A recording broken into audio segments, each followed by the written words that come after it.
Well, good morning. My name is Kathleen Borain, and I serve as the Maryland Insurance Commissioner.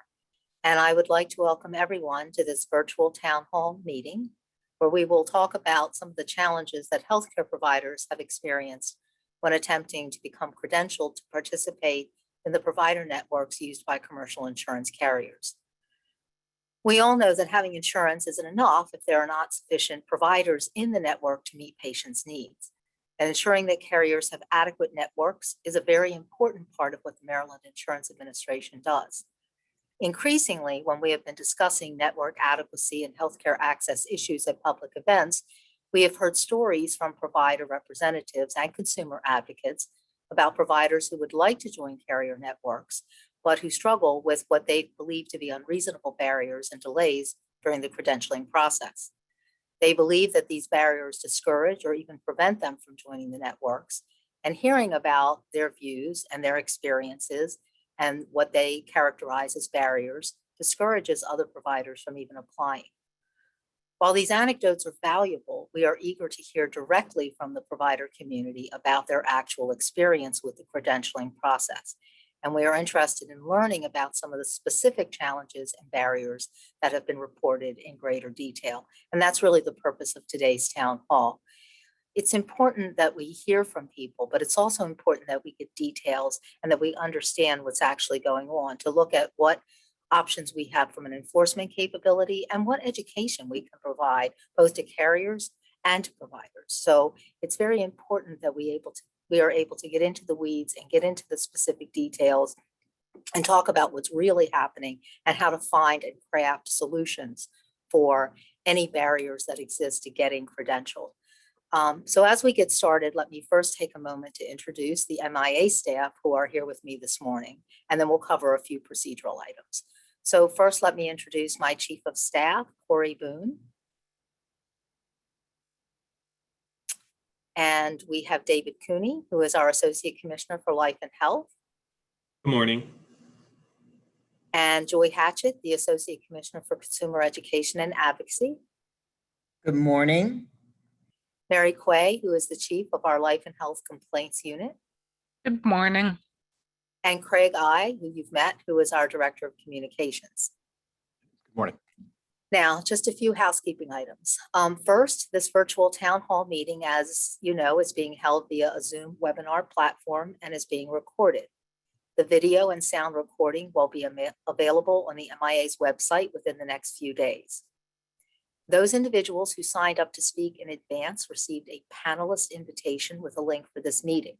If you fall into that category, but were only able to log in through the public link, please let us know via the chat feature. We'll bring you over. We want to hear today from as many people as possible. So if you did not sign up to speak in advance, but you wish to be heard, that's okay. We want to hear from you. Just let us know via the chat function so that we can unmute your line. We will call on you as time and technology allow. To ensure excellent sound quality throughout the hearing, we ask that you please stay on mute unless you're speaking. So for our meeting today, we're very interested in hearing about any problems with the credentialing process that providers are experiencing. However, we'd like to focus the discussion on a few particular topics.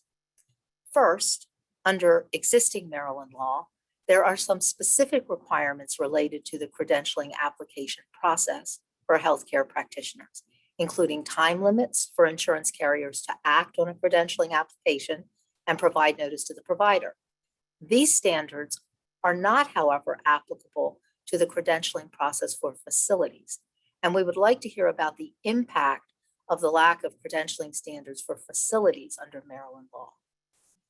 Second, a recurring issue that has been raised with us is that the rules for credentialing staff at facilities is not consistent between or among different carriers. Certain carriers require each clinical staff member at a facility to be credentialed individually, while we have heard that other carriers simply credential the facility and then allow all staff members of the facility to participate in the network based on the facility being credentialed. We're interested in learning more about this issue and the challenges that it may present. Third, because credentialing requirements in general vary between carriers, we recognize that individual providers may have experienced problems or have concern about being credentialed with particular providers or particular carriers, and we're here to listen to those concerns today. Finally, the last issue is something I've heard raised several times recently, and I'm particularly interested in digging into the details and just frankly getting to the bottom of this. We've been told that providers in certain specialties or facility types who have expressed interest in joining a carrier are then rejected by that carrier on the ground that the carrier's network is already full for that specialty or facility type. And then we've heard that the carrier turns around and approaches that same provider and asks the provider to enter into a single case agreement with the carrier to provide services to a specific enrollee because the carrier has no in-network provider available to provide that service. Now, this is something that I've heard many, many times in our network adequacy and other hearings. And so I'm interested in getting express and specific examples of that. So if this is occurring, this is what we want to know, whether or not and how this is occurring. So with that context, I think we're now ready to open the discussion. And I would like to invite our first registered speaker to present his concerns. So first we'll hear from Dimitri Kavathis, I hope I pronounced that correctly, who is the CEO of the Lower Shore Clinic. Thank you. You did say it right. I appreciate it. Thank you. A lot of pressure starting out, so I'll do my best and be brief at the same time. For our experience here in the rural areas of the Lower Shore, the biggest concerns we have revolve all around confusion. And for us in particular, we have a primary care practice and an outpatient mental health clinic that's integrated with a larger behavioral health program. And I want to be really clear to you that this isn't a broad stroke in the sense of every single insurance carrier that we deal with doesn't do the proper way. But the problem is that the uniform credentialing process isn't uniform, right? So if theoretically the insurance company should have pretty much the same process to get credentialed as a facility, to get your people on board on the panels, and everyone has a different way to go. So there's modifications that occur with each insurance carrier. So even though there's this uniform process, it is different. The bigger issue for us really is that when you call a provider, an insurance provider, you can never get a straight answer. So in other words, every time we call, we get a different answer. Or even when I made a complaint through the MIA, for example, the initial complaint, the complaint was that we keep getting not getting an answer and going to the wrong person. That was the complaint. The response to the complaint went to the wrong person. I mean, I think that says it all, right? So we had to get another person to deal with the complaint because it went to the wrong person. So, you know, our experience in particular revolves around two specific issues, and I think it's common in the behavioral health community, which is the process is not uniform, and that when you do call, you get a different answer all the time. And for us, we even had, you know, embarrassingly, we had an agreement already in place. We didn't even know it. So we finally got a copy of it, understanding that, oh, this is the agreement. We are a facility now. We can, you know, be credentialed in this way. So, you know, the confusion was so dramatic for us in this particular insurance carrier that we didn't even know it. May I ask you a specific question? Yeah. Thank you. So you say that the problem with the uniform process is that it's not uniform. Yeah. So can you give me one or two concrete examples of what you mean by that? Yeah, I mean, my understanding, and I want to be clear that even though I'm the leader of this organization, I'm not an expert in this process. I have people that do this on a daily basis. So, but you know, the reason of the uniform process is to fill out the form, and then you just go through the normal process of getting on a panel and get credentialed, right? But then they'll say like, well, you need to send these bios for these people, or do us a favor and send us a copy of the CAQH sheet, or it'll just be these very minor things that will delay the process or create confusion, right? So, even though like in my mind, you fill out the form, they look at it and they say yes or no. That would be in my mind what should happen. You fill out this form, it's a uniform credentialing, and they make a decision based on the information presented on the form. There's always a return back to, could you send us this? Could you clarify this? Clarification is fine if we filled out something wrong on the form. That's fine. But when you're adding additional requirements, then it delays the process. The response to the processes are all over the place as far as the timeline goes. So it's very different based on the insurance carriers. If it would please, Commissioner, I'd be happy to go back and get very concrete examples and get them to you in writing. Or maybe what we can do as a group is put together a collection of our responses around this specific issue. Is that helpful? I think it is helpful because, part of what generated this meeting is our sort of broad conclusory statements. And I don't mean that critically, but in the context of the meetings that we were having, we would have very broad conclusory statements about this process doesn't work. Well, I don't know what to do with that. So we need to talk very specifically about what are the specific things that are happening that anyone believes are currently that violate any current standards, and are there places where standards may need to be thought about or tweaked in order to kind of provide better uniformity, particularly in these issues between facilities and provider, staff members, et cetera. So this is an information gathering session, but what we're interested in are the actual details, because the conclusory statements we hear all the time, and it's important to hear that. But yes, it would be very helpful. That also gives us the opportunity, frankly, to sit down with carriers, because what's happening, at the corporate level, for want of a better word, is not necessary. People are human, right? And so you can have people in the field and on the ground who are telling you something that is not necessarily fully reflective of what the head office would tell them to do.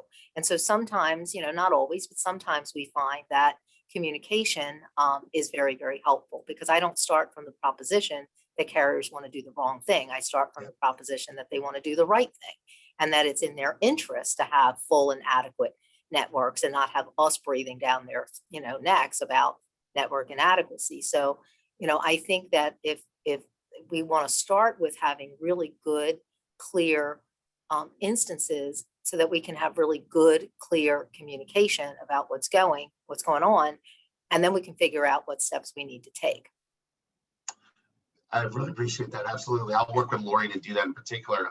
Right. My final comment to you would just be that, one of the biggest issues in the end is just getting clarification, right?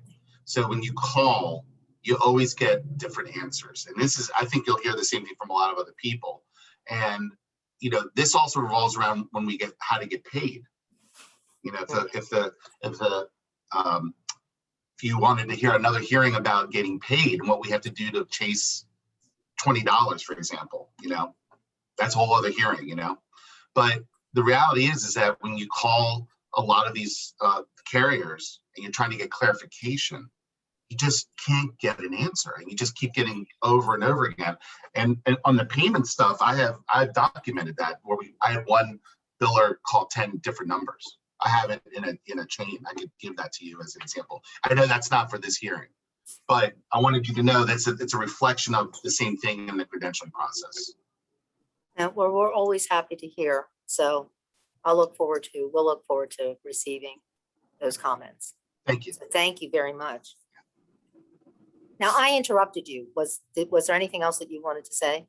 No. I want everyone else to have lots of opportunity to talk. And All right. I already felt like I talked too much. Thank you. No, sorry. Thank you very much. Thank you for signing up today. And next we'll hear from Lori Doyle, who is the Public Policy Director for Community Behavioral Health Association of Maryland. Lori, thanks. It's always nice to see you. Great to see you too, Commissioner, and everyone from the MIA team. Always a pleasure.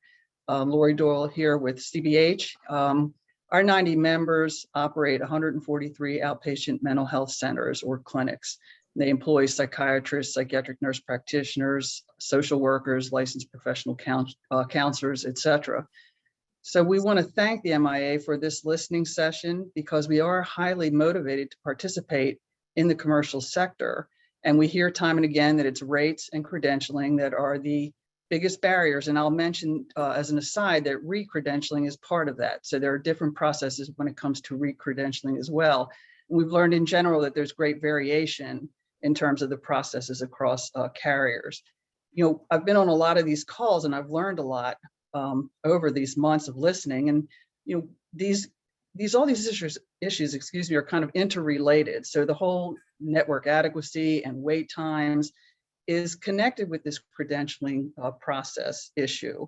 And so the carriers have ID'd, and I think correctly, that when it comes to behavioral health, things sometimes are a little different. So people may want or request a particular kind of clinician, male or female, or by race or national origin. And we agree that is indeed the case. And so our clinics try very hard to reflect, have clinicians that reflect the communities that they serve. That's why we've been urging for years now that the carriers engage in, and I'm not sure the right terminology, whether it's facility credentialing, deemed credentialing, delegated credentialing. I know they all have nuances that I may not be aware of. When I'm using those terms kind of interchangeably, I mean that to describe the process that historically has been used by Medicaid, where they recognize the facility, in this case, a clinic, and the individual practitioners are credentialed by that clinic or that organization rather than individually credentialed by the carrier. We understand that hospitals do that now, and also opioid treatment programs, and probably the latter is more germane in that they tend to be around our same size, where hospitals, of course, are much larger. We also understand that the process, and this was new to me, to be very honest, can take 5 months. So the carriers apparently have 30 days to say, yes, we want to continue along this credentialing path, and they give notice of that to the provider.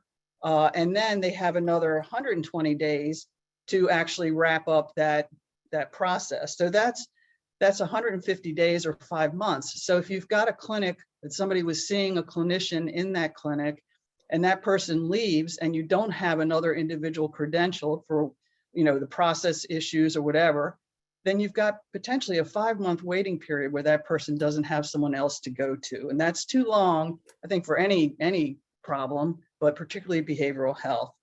I would add, just as an aside, that it would be great if clinics could not only get this opportunity to credential their own staff internally, but also to be listed in the network's directories as a clinic. Often we find that when consumers are looking for a therapist or a doc, they don't know a name, but they know the clinic in their neighborhood. And that could be very helpful for people trying to find someone to serve them. So once again, we thank the MIA for all of these listening sessions and really hearing what the problems are. I agree wholeheartedly that there's education that could help on both sides. You know, our organizations have not had long and deep histories in the commercial market, so we have lots to learn too. And we think things are improving. We do hear that at least 1 or 2 carriers is doing something that sounds a lot like this facility credentialing that I'm talking about, that sort of agency or group credentialing. So we think that there's some changes occurring that are very positive, and we'd like to work with the MIA and the carriers to make sure that people have access to the clinicians that they're looking for. So thank you so much. So Lori, let me ask you one question, please. And that is the last, one of the last listening sessions we have, you specifically raised the issue of folks that had sought credentialing, had it denied, and then were asked to enter into single case agreements. And we've heard that several times from folks, but we are not seeing that we're not getting any details on that. So are you able to address that today, or are you aware of somebody else maybe who's going to address that today? Because I want to get to the details of it, or I want to put it to bed. Unfortunately, I am not. I know I raised that issue a while back, and it came from one of our provider organizations that serves children and adolescents in Southern Maryland. And apparently this had happened once or twice to her, so I thought it was important to raise. Sure. I have not been able to get an update whether that is still happening or it was a one-off. So I honestly don't have anything to add. That's quite all right. I mean, part of our purpose here today is to get into the details, to know, is this really a problem? Is this widespread, or is this something that's happened once or twice? And, if that particular practitioner continues to have this problem, they know we're here and we can address it. But if it's not, a widespread issue, then, let's turn our attention to some other things where, we can help work through, some of the knottier details of credentialing. So thank you, Lori. I appreciate the update. The next person we're going to hear from is Sue Kessler, who is the Director of Revenue Cycle for Shepherd Pratt Health Systems. So welcome, Ms. Kessler. Are you there? Yes. I am. Thank you. Thank you for inviting me today. So Shepherd Pratt is one of these organizations with delegated credentialing. So as you already know, the facility gets approved by the payer, and then all they have to do is basically send a roster of clinicians to the payer, and they basically automatically get approved. Seems very easy and straightforward, and it did start out that way, but increasingly over the years, it has just become more cumbersome. So in addition to the roster, some payers want additional details, additional forms filled out, and it kind of has lost its way, considering that this should be a fairly cut and dry process, but certain payers still want basically a whole application filled out. And again, with CAQH is a national credentialing database where we fill out all the demographic information, educational information, everything on these practitioners. And then the payers go right into CAQH and retrieve information there to add to their contracts. And again, this seems very cut and dry and easy, but with this process, some payers require additional information, additional forms, and it's sort of defeating the purpose. And also with CAQH, they have attestations that have to be completed every 120 days on every single clinician. It is super time consuming. It just seems Sorry, who requires that? CAQH. So every 120 days, depending on the date where the clinician was approved, you get your email flooded with these forms to fill out for every single clinician. It's very, very time consuming. And again, like others were mentioning on the call, some payers have to perform an evaluation of the area before allowing you to contract with them. It just seems so odd to me. You would think that they would want their members to be treated for, whatever's ailing them. But they do an analysis of the area and then they'll say, oh no, we have enough behavioral health providers for the area. So that seems odd to me. And then if a payer does reject the application, like we were saying earlier, they will allow a single case agreement. And single case agreements are very time consuming. And it's mostly the clinician that needs to get involved because it's very detailed information on the patient. And then the tracking is just very manual. You constantly have to get in touch with these payers to find out where they are. Do they need anything additional for their approval? And single case agreements are I thought it was a thing of the past, but it's really not. It's not at all. And then the other issue we have are license levels. The various payers have different rules about which licenses they will accept. Like some will allow social workers, nurse practitioners, and that's it. And some will allow those same plus LCPCs, some will allow LGs. It's just you have to basically have a huge grid of what you're applying for.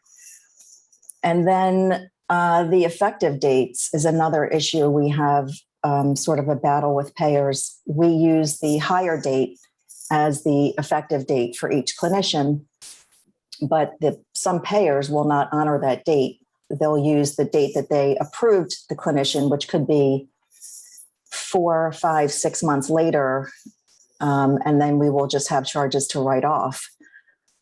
I think that that's an issue too. I think that needs to be looked at for the effective date of the clinician. And then the other problem we have is the processing times that the payers take to approve a clinician or a location. It's not so bad when the applications are done online, or certain payers, I'll say, are not so bad, but others, they take, again, like Lori was saying, it could be up to 6 months before you even know what the decision is.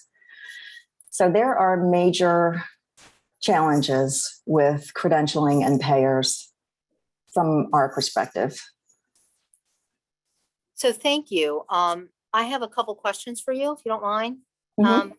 The first thing I'd like to ask is, you talked about the fact that there was a time when, with really all of your payers, the delegated credentialing approach, worked pretty smoothly and well, but that more recently, that's been a problem. Have you had communications? Do you have any insights, or have you been told anything as to why this process seems to be changing, at least with some carriers?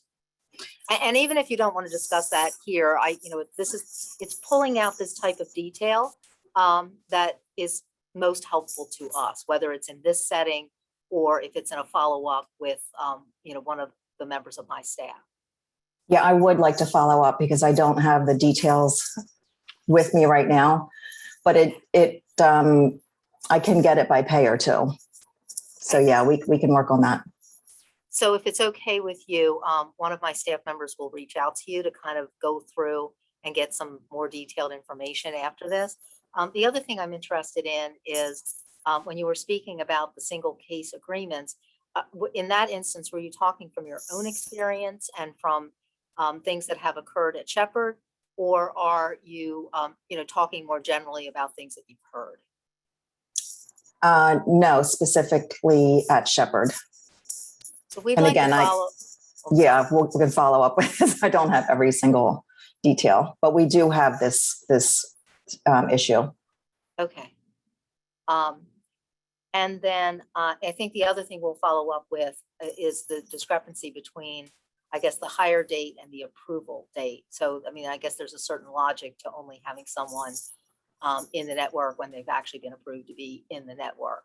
But is that a deviation from prior practice? Is that something that is different? It used to be just different between the payers. Gotcha. One in particular, I think it's Cigna, who will use their approval date versus our date. Okay.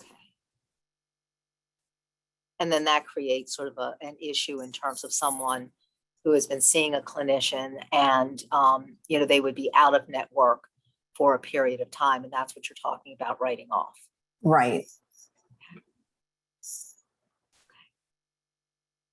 All right. Well, I thank you for your comments. And I may have interrupted in asking my questions. So let me make sure that you've, shared with us everything you wanted to share with us this morning.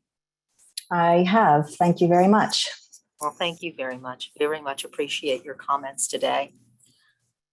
We are now going to hear from Dr. Kim Jones-Fearing, who is a psychiatrist in private practice. Doctor, you're on mute. Do you want to unmute yourself? There you go. All right. I just wanted to talk about credentialing from two aspects. One is as a provider, and another is as a contractor, where I go to other clinics in the community. And what I've had the most problem with is getting the insurance companies or CAQH to differentiate the work that I do as a psychiatrist in private practice from the work that I do at the clinics, where I may be actually taking insurance through the facilities. And that, I would say, is how the majority of psychiatrists in Maryland work. And psychiatrists generally have, on average, 2.4 different jobs. So that tends to cause problems in terms of patient access. So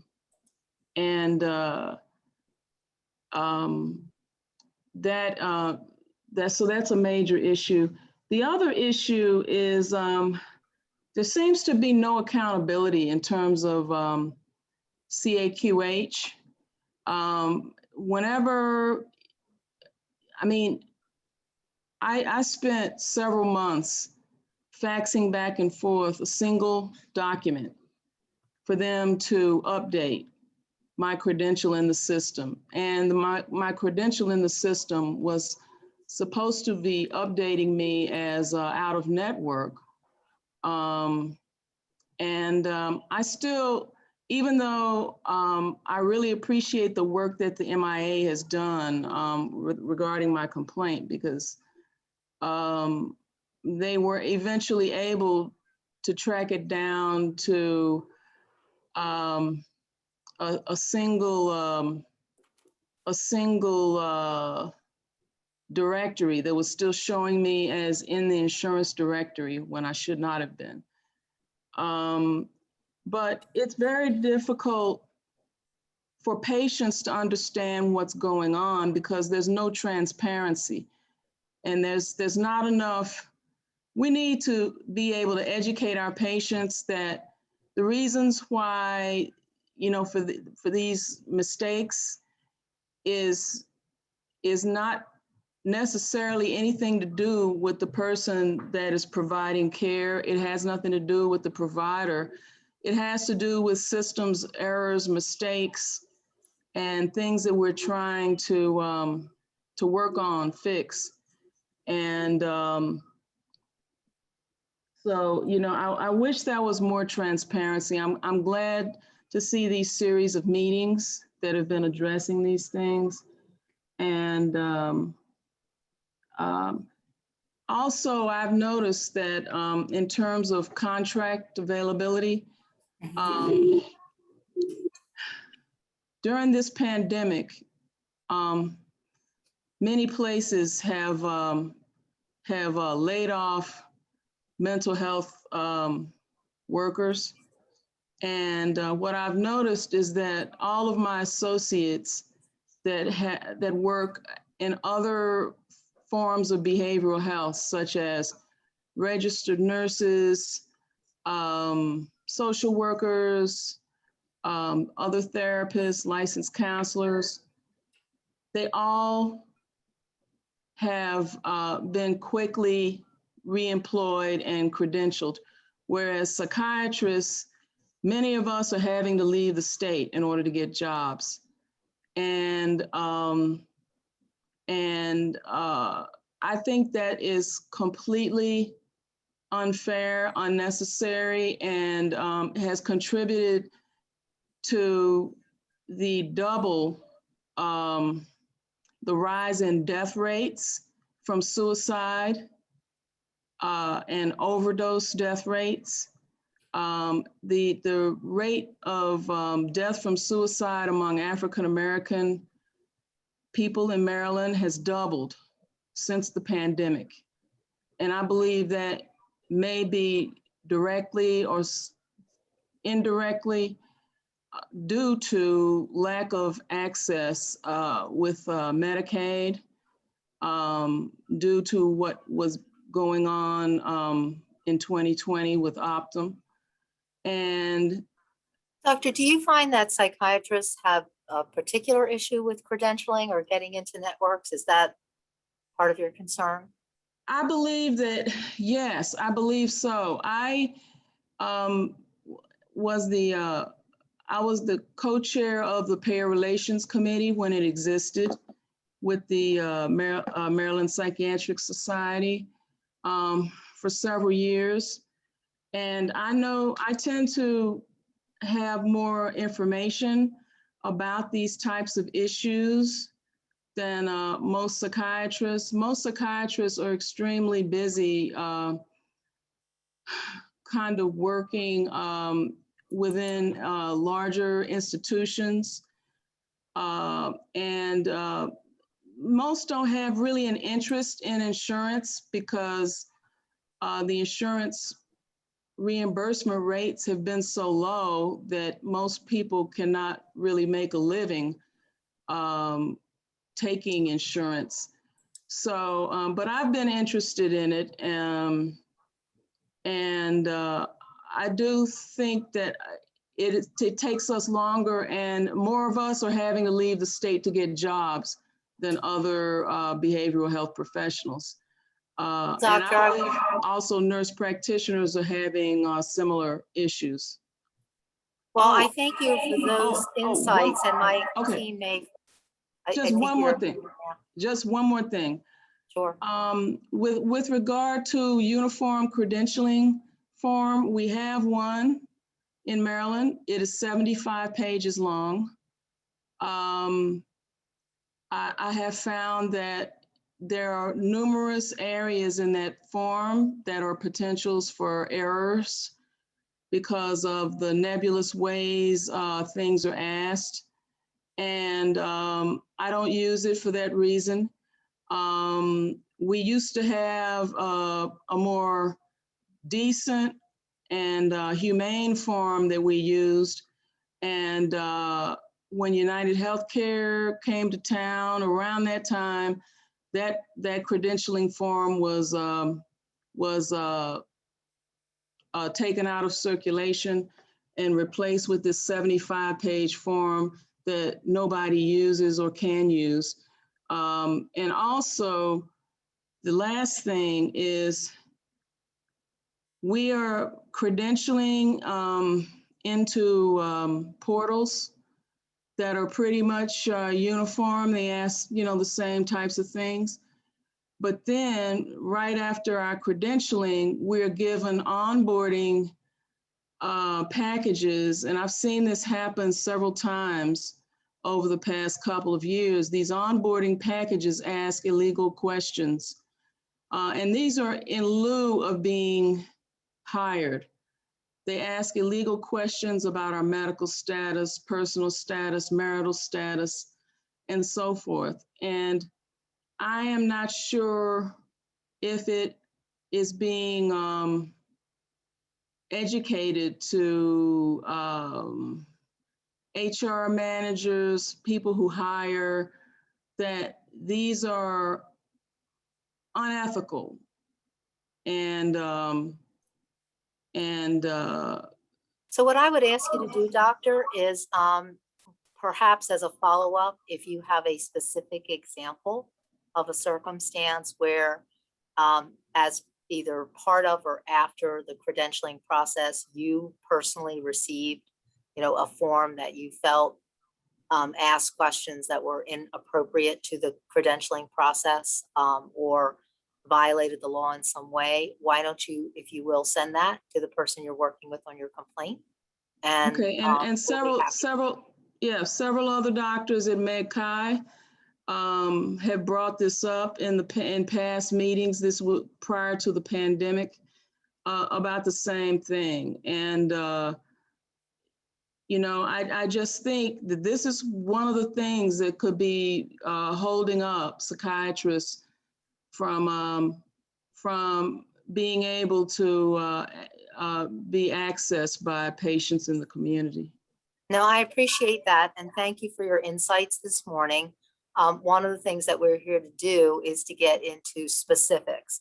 And I appreciate that if there are circumstances and in this particular format or forum that people don't want to get super specific, that's okay. We respect that. But we are going to follow up and ask for specifics because it's important as you know, we're doing our enforcement work, and as also as we are essentially fact gatherers for the policymakers in the General Assembly, it's important to have specific details. So I want to thank you for your comments today, as always, and we will Thank move you. on. You are very And thank you welcome. for your work. Well, thank you, Doctor. We will next hear from Lynn Davis, who is the Executive Director of the Carroll County Youth Service Bureau. Ms. Davis? Actually, Lynn is having some technical difficulties with okay. her. I'm sorry, I saw equipment. that in the chat Yep. room. So that will be you, So, Ms. Krantz? Yep, I'm Joanne Krantz. I work at Carroll County Youth Service Bureau. My primary function is human resources, but I also do the credentialing for all of our providers. And I have, well, echo a lot of the things that Dimitri, Lori, and Sue have already mentioned, that we do have all our providers fill out the CAQH form, which I think Kim mentioned is like 75 pages. It takes a provider over 2 hours to complete that. So it's a very thorough process. So all the information is in there. It was my understanding that then the individual insurance private payers would go to that database to collect information about our providers to see if they were indeed eligible to be credentialed. But that isn't really what happens. I believe they do utilize that database, but then they all request their own forms to be filled out. Some of them are pretty easy. You just send an email giving the provider's name, NPI, some of those, that information, and ask for credentialing to happen. Others have forms on their websites. Others, you just call up your own roster and add the person to the roster, and then you wait. So one of the biggest things that I have had is, well, I guess two. One is the wait time, as Lori mentioned. Some of them might be as quick as 30 days. Others, Aetna in particular, can be up to the 160 days before you find out what the status is. The other issue, again, particularly I have noticed with Aetna, is that if I don't fill something out correctly on their form or miss an attachment of some sort, they don't tell you. I put it on my calendar, every 30 days to call and follow up what's going on.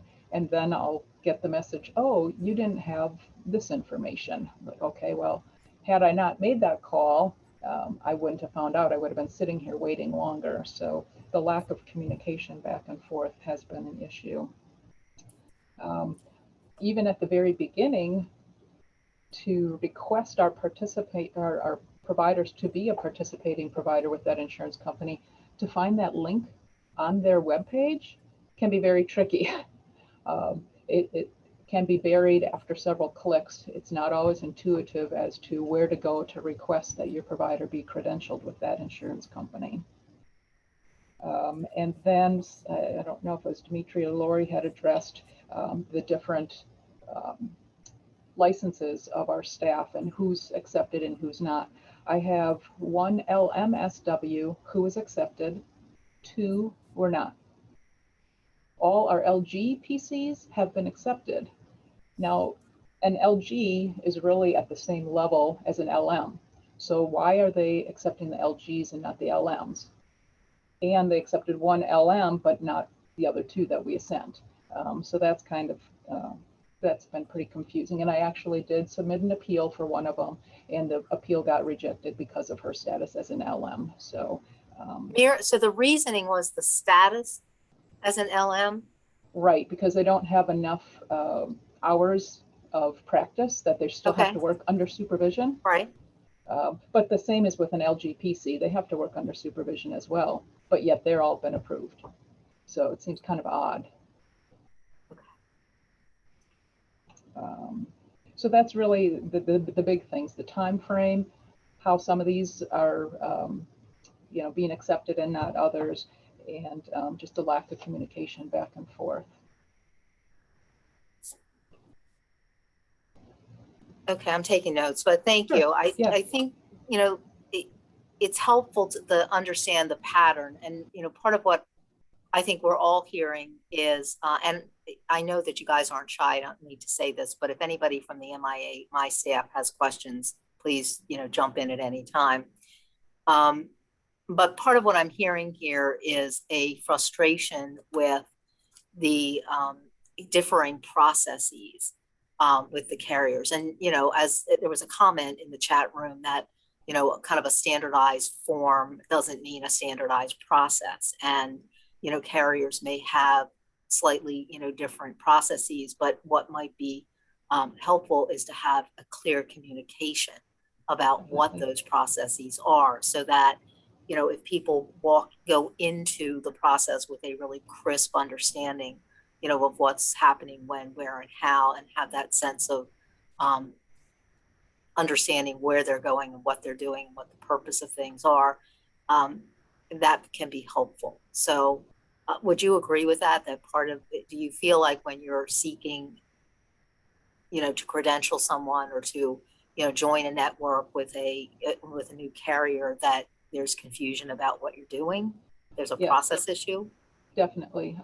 I have a procedure manual for my position, and one section is dedicated to credentialing, and each insurance provider has a different section in my manual. So because everyone is different, and then of course, if you, they will update the processes over time, which is understandable. So it's just a constant, you know, getting to know what their updated procedures are. So is that a function of the frustration of, you know, if you've got, you know, 6 or 7 different, you know, payors, and they're all different, and that's just a level of frustration that exists because of that, those differing processes that you have to learn? So is that a function primarily of that, or is it that it's hard to figure out what the process is, which is a different problem? For me, it's been just knowing what each process is for each individual carrier. And I understand if they're all going to have a different process, that's fine, but just let us know what that process is, so we know where we stand. Okay. And All right. as far as effective dates, we don't allow our providers to see clients until we have gotten that approval, because we can't afford to take on a client and then have to write off a whole bunch of visits because they're not going to be approved. So, you know, that leads to, of course, clients having to see other clinicians caseloads getting heavy, and that sort of thing. So that's how we've kind of gotten around having to write off various visits. We just don't let them see the clients until we get the A-OK. Right. Well, thank you very much for your insights this morning. It's very helpful. You're welcome.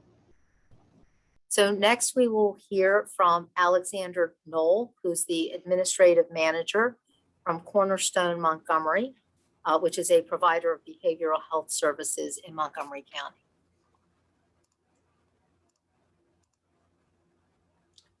Thanks, Kathleen. I'm sorry about that little technical difficulty at the start. There are 2 main things that I struggle with, and the first really comes down to that question of whether or not there's a roster application in which we can simply provide the key identifiers for multiple providers, or whether or not there's an individual credentialing process for each person. If I'm completing a credentialing process with a single roster, I'm happy as a clam. It can vary on a case-by-case basis. Each provider is a little different, but I know that once they have access to the information in CAQH, and they have access usually to the key licensing information, they can then pull everything else they need and identify whether or not the person will be accepted. The challenge is, and one thing that hasn't really been pointed out yet, is CAQH isn't set up for us to have access to each provider's account. Now, CAQH will tell you, it's kind of a known secret that a lot of our providers do provide that, but not everyone does, and we really aren't supposed to require it of them. They put in a lot of personal information that they don't always want to give the full detail to the administrative staff member that's handling that, and understandably so.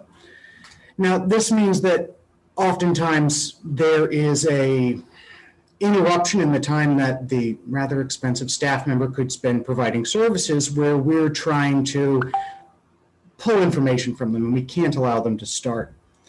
And what Ms. Jones had mentioned about some of that information not necessarily being something they want to uniformly disclose, CAQH provides space for them to enter what they do and don't want to share.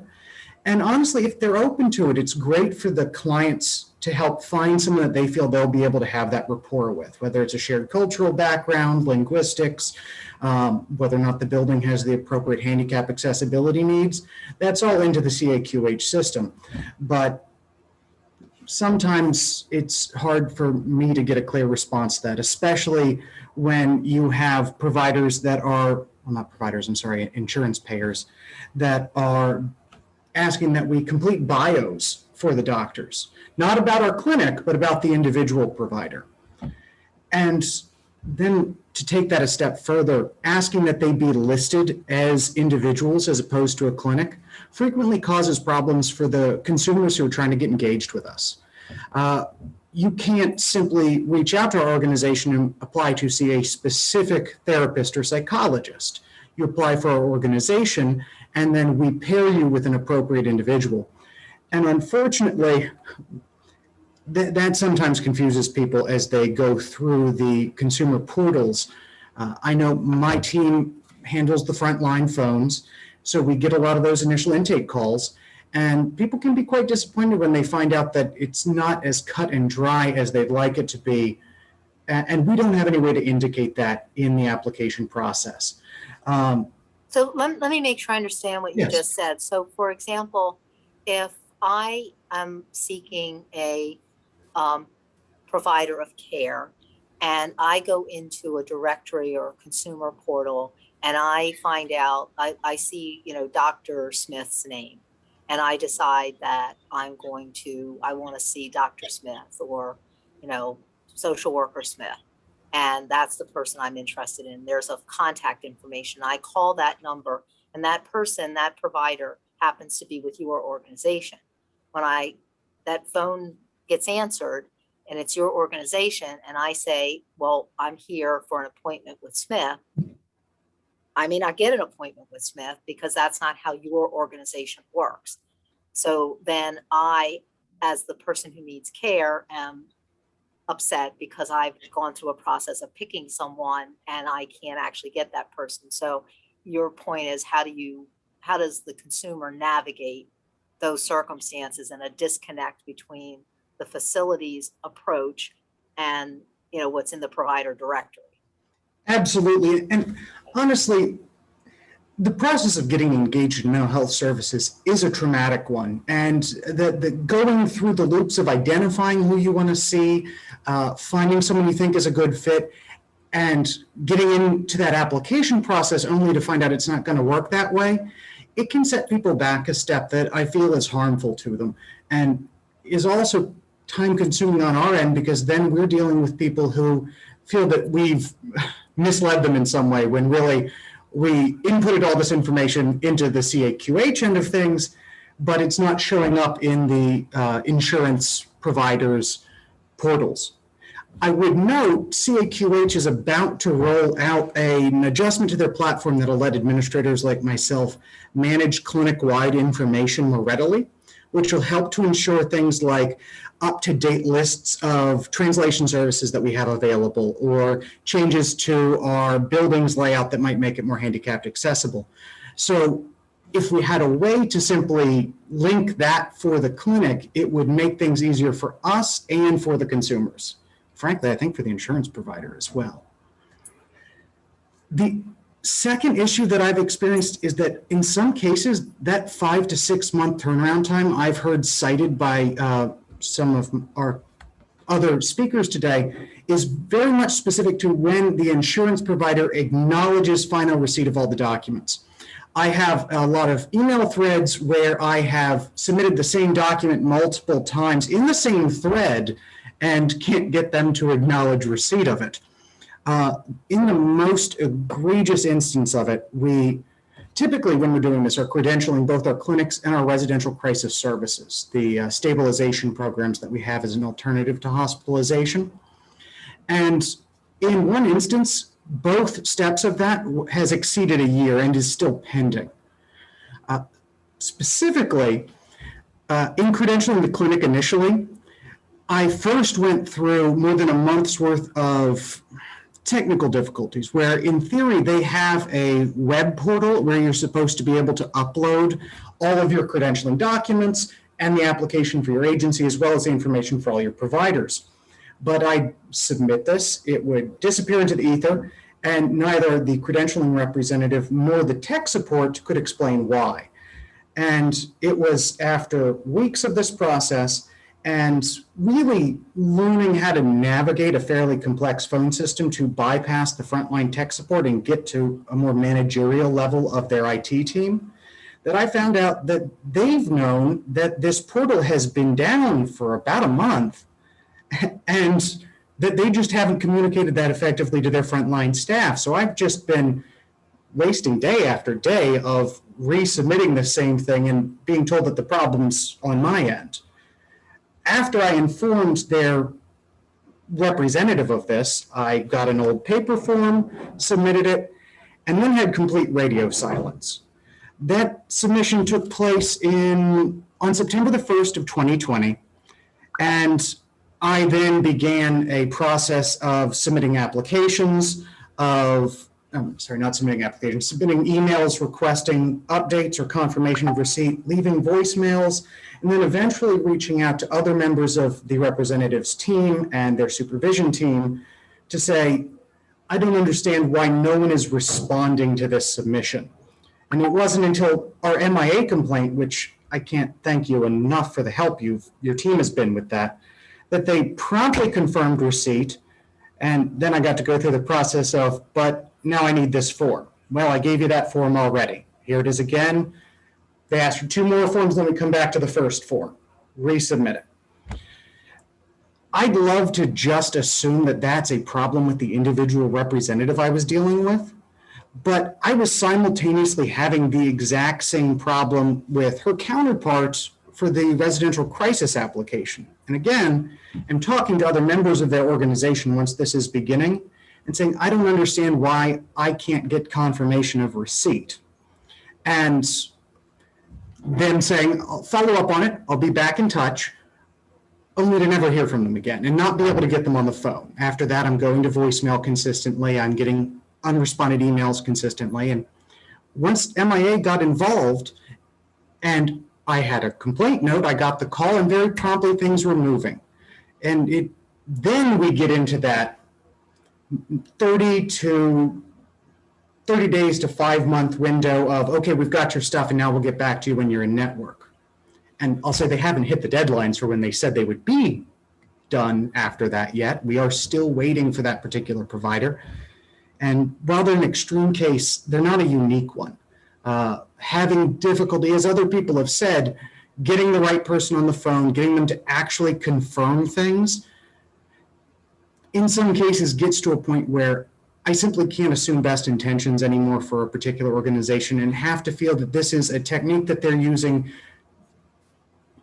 to delay or ideally discourage the application process.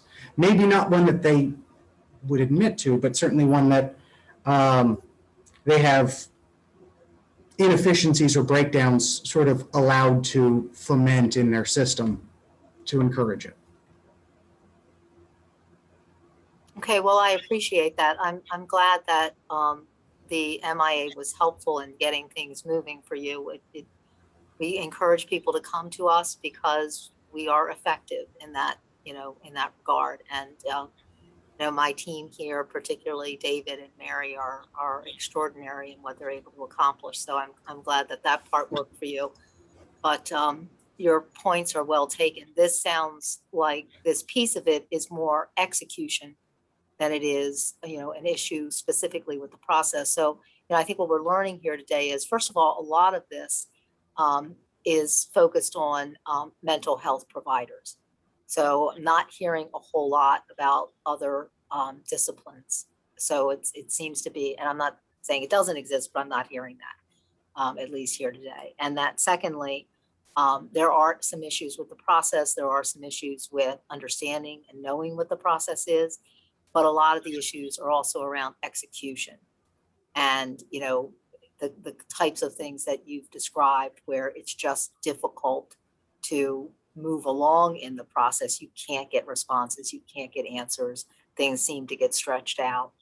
So that's all very important to know, and I thank you. And I don't mean to cut you off. If you have other comments, we're happy to hear them. No, that was really it, and thank you for the opportunity to share them. Thank you. We're now going to hear from Laura Mitchell, who is a resident of Wheaton and a substance abuse prevention advocate. Laura, we've certainly spoken to you before. I'm interested in what you have to say specifically about credentialing. Hi, yes. We have experienced some issues with this as well. I'm sorry, I'm just walking into my house. I'd like to talk a little bit about what happens as a result of all these issues and the delays in credentialing. My grandchild was being seen at an agency here in Montgomery County. Their psychiatrist left or retired, something I'm not sure.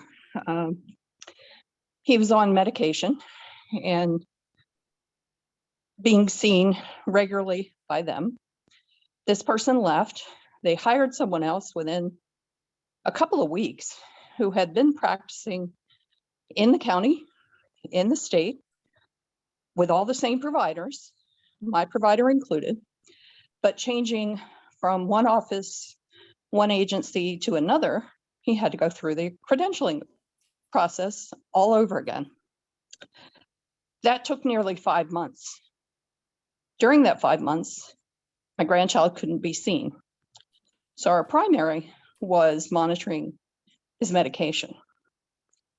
Without the expertise needed for that particular medication, especially, the medication was not doing what it should be. There were side effects that weren't caught, and he became suicidal and was hospitalized. Suicidal with a plan, multiple plans. He had several ways that he was prepared to carry this out. And he ended up in the hospital for 2.5 weeks with that. And we began a very difficult struggle because the medication wasn't being properly monitored. The side effects weren't spotted because it took 5 months to get a new psychiatrist on board who was already able to take our particular insurance, Aetna, at his previous agency. And that's ridiculous. I mean, we were fortunate that he didn't carry it out, but we know what's happening with the rates. And 5 months, there is such a shortage to even get an appointment with anybody, to get on anyone's roster, and then to have to wait 5 months before you can see patients again, or before a patient can get the care that they need. They may not survive that long. This is literally life and death, and it has to be fixed. If you're moving from one agency to the other, why are we not credentialing the physician and credentialing the agency, for instance?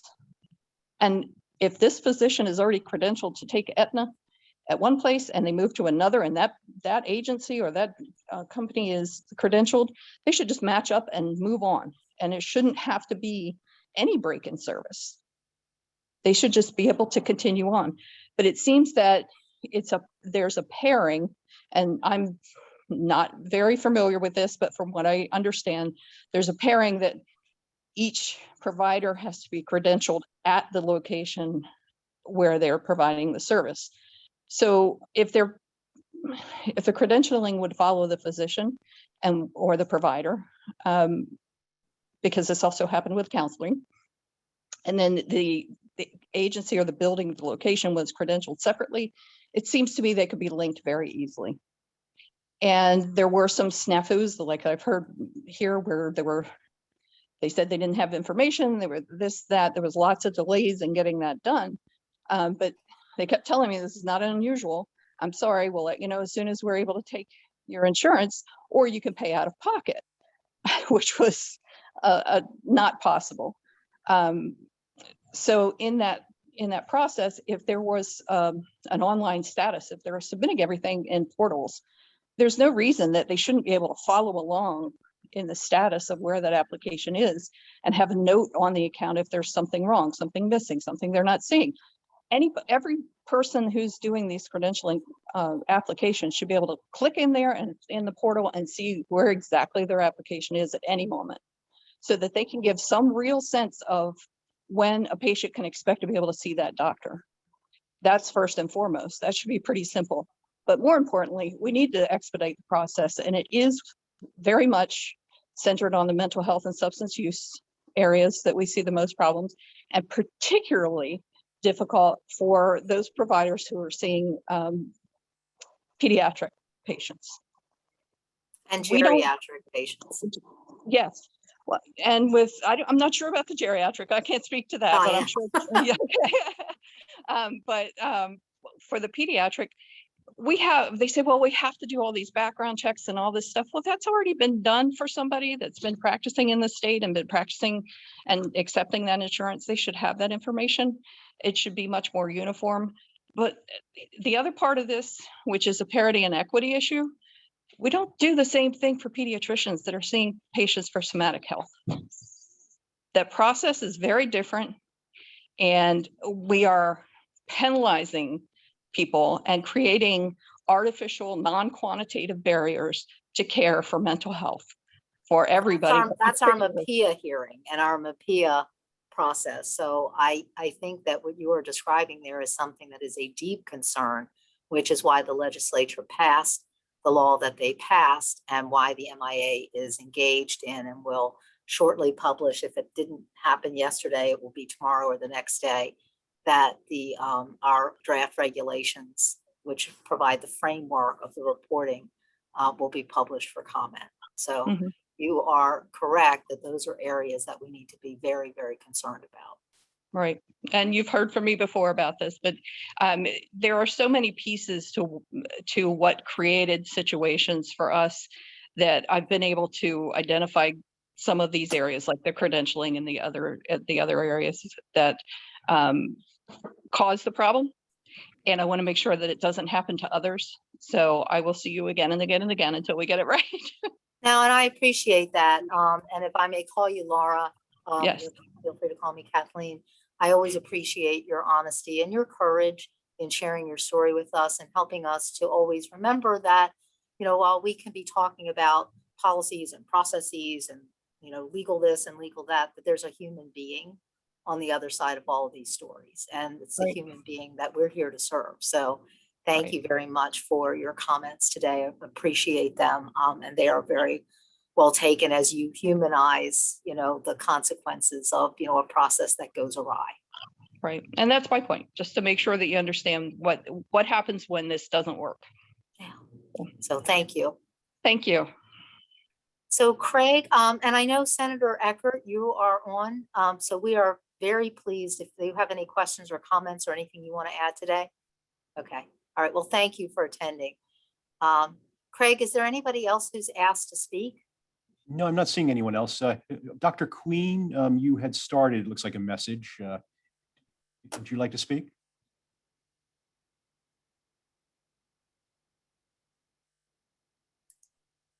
No, I'm not seeing anything else. And there are several folks who provided comments. Craig, when we post this online, will these comments be available for people to see?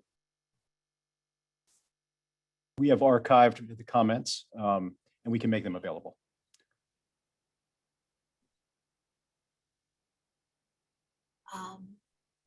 So Mary, did you have any comments?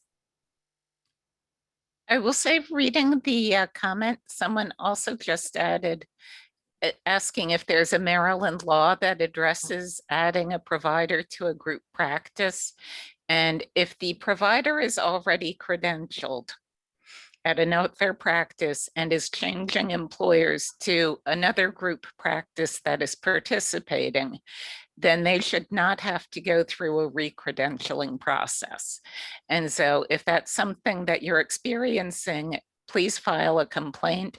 It may turn out to be an entity that only does panels for self-funded plans, but it's certainly something we can look at. Thank you, Mary. You know, one of the things that we do is after we have, you know, a town hall or a listening session is that we go back as a group and we look at what can we do as an agency to promote education. And also where there's advocacy, and then also, you know, being able to answer the questions of members of the General Assembly and others in state government. But in something like this, as we're taking away, it's really clear that there has to be more education, and we can help with that. Senator Eckert?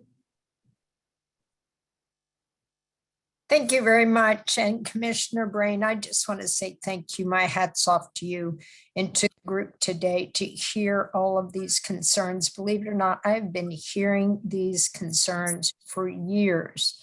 And this is the first time we're starting to drill down on the nitty gritty of where the system is gone amok, if you will, so that we can begin to figure it out, because it is heartbreaking out there and it's very difficult.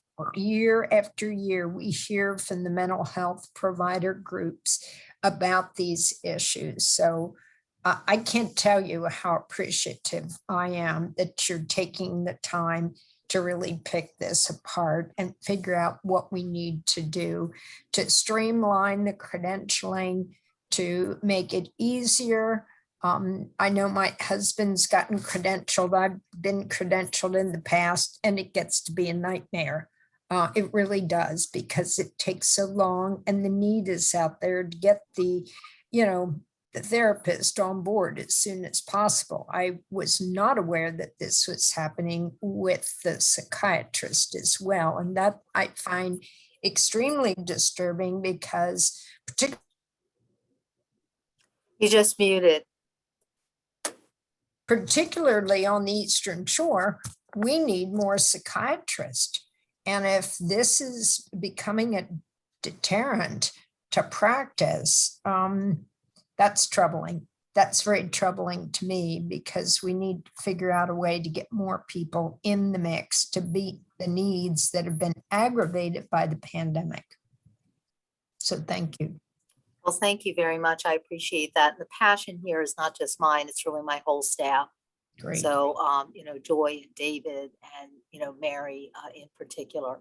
So, and I want to thank all of them for putting this together, as well as Craig.